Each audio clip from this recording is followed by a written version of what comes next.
How to unfriend someone in EA Sports FC Mobile. Hi everyone, welcome back to another video from Tech for Gamers. If you no longer want someone to be your friends on your FC Mobile game, then the process is quite easy.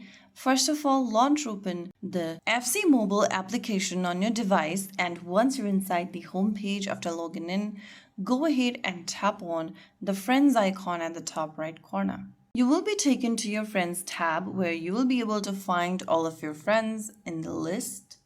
Simply go ahead and tap the drop down right next to the friend you want to delete. And in the pop-up, click on Unfriend. Confirm that you want to delete or unfriend the friend by tapping on the Unfriend button once again. So now after you click Unfriend, you will be able to remove the friend from your friend list. So that way you can delete anyone from your friend list you no longer want to be friends with. If you found the video helpful, don't forget to like, share, and subscribe to our channel. I will see you again in the next video. Thank you for watching.